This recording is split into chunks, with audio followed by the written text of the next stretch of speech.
As the Mitchell family drives home, they are suddenly pulled over by a police officer with a cold, prejudiced glare. What seems like a routine traffic stop quickly escalates into something much darker when the officer's cruel words target them for nothing more than the color of their skin.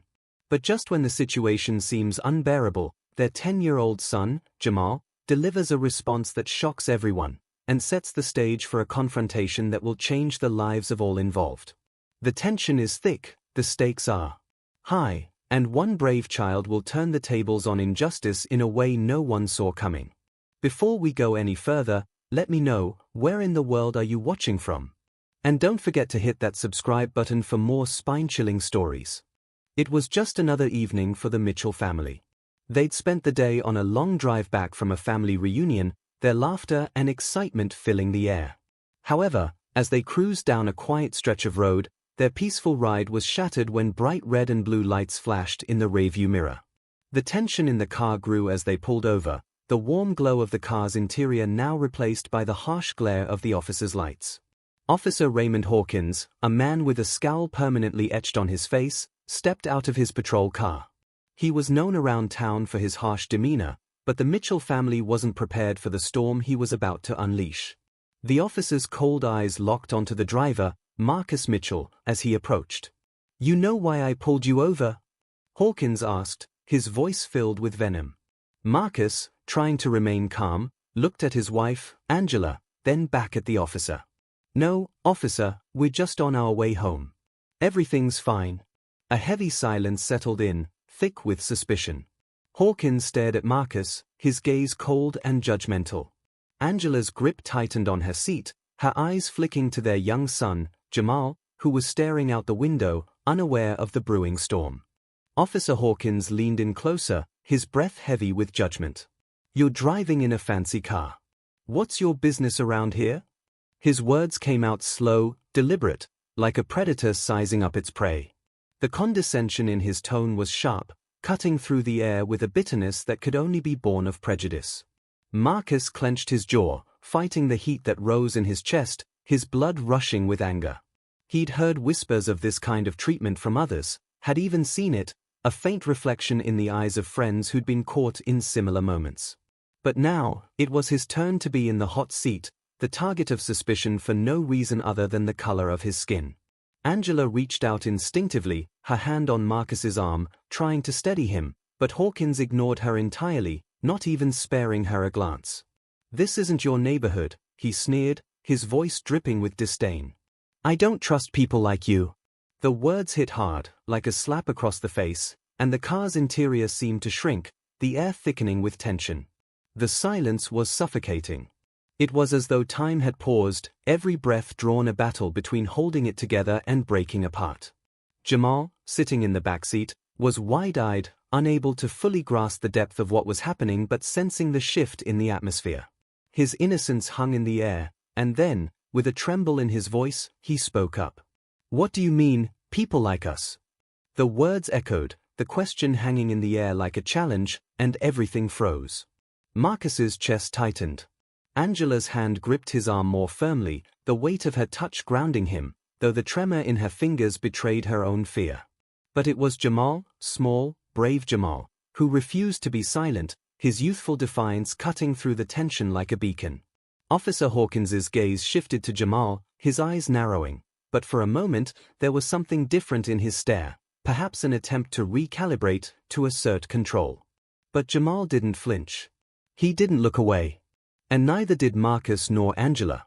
The officer's focus was no longer just on Marcus, no longer solely on the father in the front seat, but on Jamal, on the child who had dared to speak truth to power. A moment had passed. A line had been drawn. In that instant, it wasn't just the weight of Hawkins's badge that hung in the air, but the legacy of resistance, of survival, that Marcus and Angela had tried to protect their son from. Yet here he was, in his innocence, challenging everything the officer stood for. Marcus and Angela exchanged a look. In it, there was deep concern, the fear for their son, the realization that the world was still a dangerous place for someone who looked like him, but there was also pride. Pride that their son had the courage to ask the question, to demand an answer. And in that single moment, as the officer wavered and the silence stretched on, it became clear. This was no longer just about Marcus or Angela. This was about Jamal. The heir to the Mitchell legacy, a child who might one day change the very things that were now trying to break them. And it was in Jamal's voice, steady despite his youth, that the true test began. Would this moment break their spirits, or would it empower them to keep fighting? Without hesitation, Jamal sat up straighter in the backseat, his small frame suddenly seeming far more formidable. His eyes locked onto Officer Hawkins, his voice clear and steady, now carrying a quiet strength that belied his age.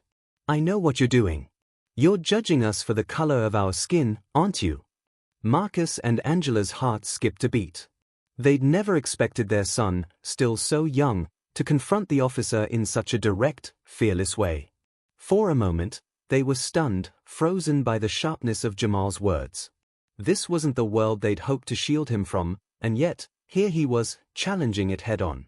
It was both a moment of fear and pride, a recognition that their son had inherited something far more powerful than they had imagined, the courage to stand up for what was right.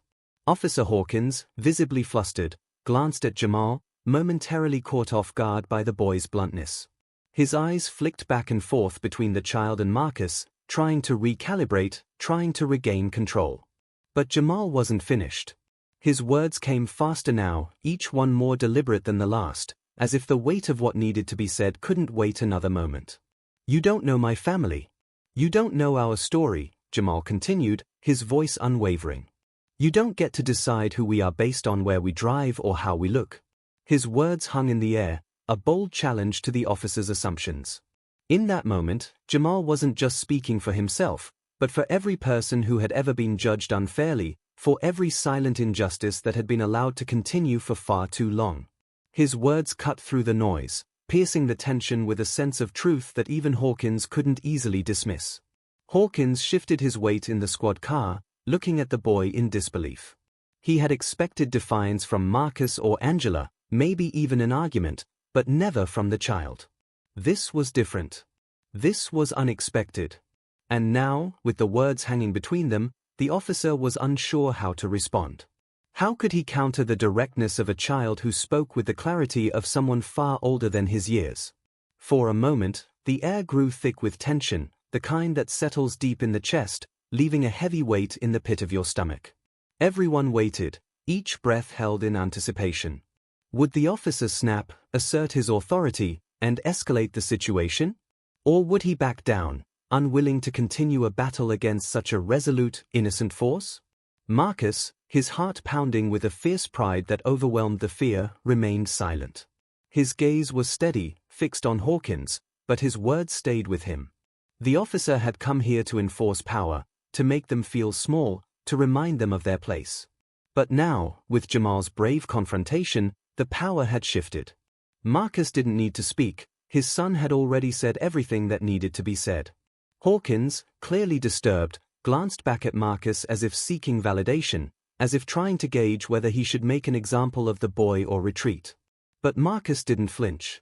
His eyes met the officer's with a quiet intensity, the message clear. This is my son. And you will not break him. The officer shifted uncomfortably, unsure how to regain control of the situation. For the first time in this tense exchange, he seemed small. His authority felt hollow in the face of Jamal's quiet strength. Hawkins, still visibly rattled, opened his mouth to speak, but his words faltered, a powerless response to a challenge he wasn't prepared for. Jamal, in the backseat, didn't look away. He stood his ground, his small shoulders square and unyielding. In that moment, he wasn't just a child, he was the embodiment of something much larger, a voice for those who had been silenced for too long.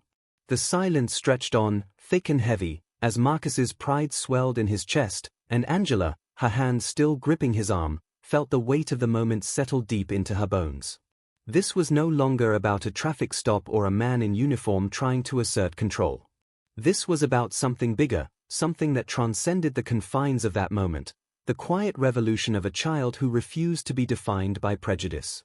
And in the echo of Jamal's words, the fight for justice was no longer distant. It was here, it was now, and it was unstoppable.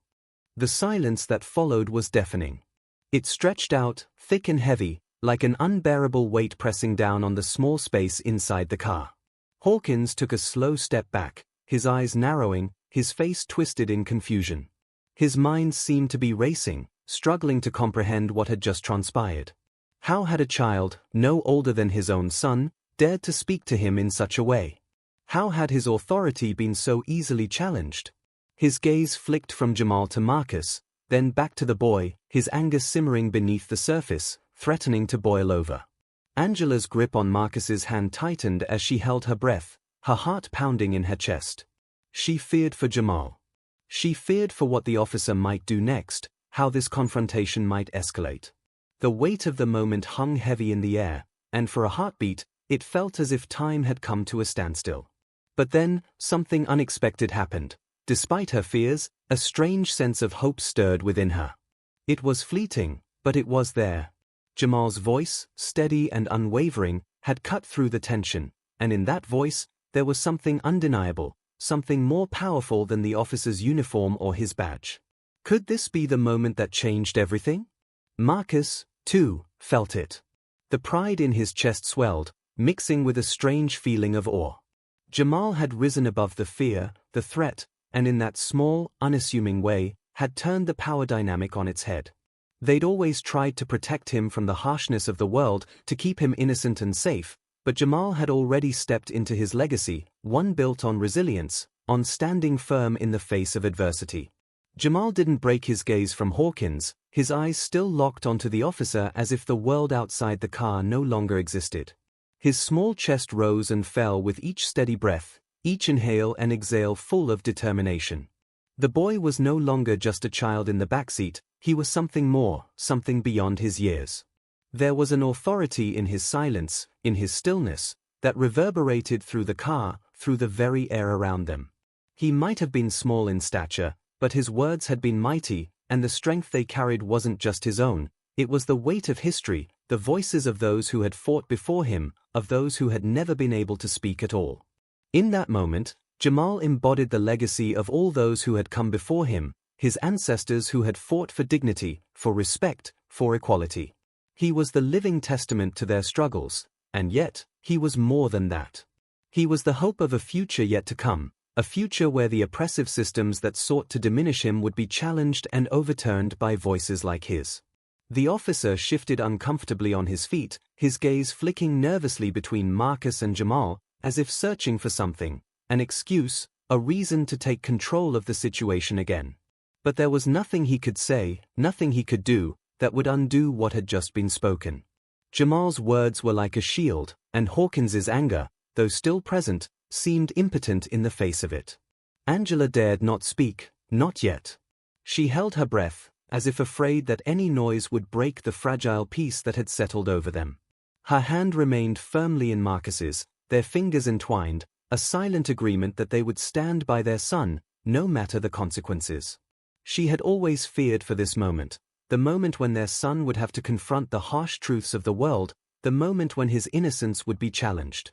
But now, seeing him stand so tall, so unyielding, despite the danger, she found herself filled with an overwhelming pride that took her by surprise. This moment was theirs. It wasn't just about a traffic stop or an officer's suspicion.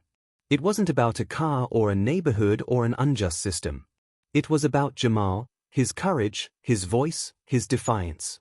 It was about the birth of something larger than this single moment, something that could ripple out and change the world in ways they couldn't yet imagine. For Marcus, there was no turning back now. He knew that, in his son's voice, lay the power to change everything. Jamal had already begun that change, and nothing could ever be the same again. The legacy of the Mitchell family was no longer just a whisper in the past. It was a force in the present, alive and burning brightly in the heart of their son. Hawkins finally broke the silence, though his words were weak, barely audible. "Get out of here," he muttered, his authority completely stripped away, his voice lacking conviction. His face, flushed with the realization that he had been bested, betrayed a fleeting moment of vulnerability before he turned and retreated, his footsteps heavy with shame. Jamal's eyes remained on him until the officer was a distant figure, retreating into the shadows from which he had emerged. Then, with a deep breath, he sank back into his seat, the tension slowly leaving his body. But the weight of what had just happened lingered, an unspoken understanding passing between him, Marcus, and Angela. This was just the beginning. The world had seen their son stand up, and now, they knew, there was nothing that could stop him. The officer's hand twitched, the subtle movement betraying a whirlwind of thoughts swirling in his mind. He stood there, frozen for a moment, caught between the weight of his own pride and the undeniable challenge that had just been placed before him. His gaze lingered on the Mitchell family one last time, a flash of something like hesitation crossing his face. His eyes softened, ever so slightly, as though he was momentarily questioning everything he thought he knew. But before anyone could speak, without another word, he turned and retreated to his car, his steps slow, almost defeated. The harsh lights of the squad car, which had once illuminated their fear, began to dim in the distance as he drove away, his presence fading into the night. The sound of the engine growing quieter was like the fading echo of an oppressive force, leaving the family in a profound silence. It was as if the world itself had taken a breath, holding the moment in its stillness. Angela's breath hitched in her throat, a rush of emotion overwhelming her. Tears welled in her eyes as she turned to her son, her voice trembling with disbelief and pride. "Jamal, you did it. You made him stop." She reached out, her hands cupping his small face, as if afraid the moment would slip away like sand through her fingers. Her son, the child she had nurtured and protected from the world, had just done something no parent could truly prepare for. But he had done it, and he had done it with courage that transcended his age. Marcus, too, felt the weight of the moment. His chest swelled with pride, but the lump in his throat threatened to silence him. He reached back to touch Jamal's shoulder, the simple gesture full of unspoken gratitude and awe. His voice cracked as he spoke, his words raw with emotion. "You were braver than I've ever been." It wasn't just the words that carried weight, but the truth behind them. Marcus had faced many battles in his life, had fought against systems that sought to oppress him, but never had he stood as resolutely as his son had. Jamal's bravery wasn't born of experience, but of conviction, a deep, unshakable belief in what was right. In the stillness that followed, an unspoken understanding passed between them, stronger than any words could convey. They had just witnessed something extraordinary. Jamal's quiet defiance, his refusal to bow to intimidation, had not only protected their family that night, but it had also revealed something far more powerful, the true strength of their legacy. It wasn't in the wealth or status that they had worked so hard to build, it wasn't in the material things that the world might measure success by. No, their legacy was in something far deeper, the courage to stand up for what was right, even when the world around them pushed back with all its might. Jamal, his small hands clenched tightly in his lap, sat quietly in the backseat, a mix of exhaustion and quiet satisfaction on his face. He had just faced down something far bigger than a single officer. He had faced a system, a belief, an entire culture of injustice, and he had done it with the kind of strength that could only come from within. He didn't need validation from anyone. He had already proven to himself, and to them, that he was more than capable of standing tall. As the car began to move, the sound of the tires humming on the road was the only noise filling the space between them. Marcus spoke softly, his voice a low murmur in the quiet of the car. "We'll keep teaching you what matters, son. And you'll pass it on, just like we did." The words were simple, but they carried the weight of everything they had worked for, everything they had fought for, and everything they hoped to pass on to Jamal. The lesson was clear. It wasn't about what they owned or where they lived, but about the strength of character they had forged together. As the city lights grew distant in the rearview mirror, the Mitchell family felt a sense of peace that was different from the fear that had gripped them just moments before. This moment, this victory, was theirs to carry forward. It wasn't just about surviving, it was about thriving, about teaching the next generation to stand firm, to resist, and to always, always choose what was right, no matter the cost. Jamal, still lost in the quiet reverence of the moment, turned his head toward the window, watching the world pass by. He may have been just a child, but in that moment, he understood something that few ever would. True power isn't always loud. Sometimes, it's the quiet moments of defiance that change everything. And as they drove on, the road ahead seemed just a little bit brighter, as if the world itself was beginning to shift, one small act of courage at a time.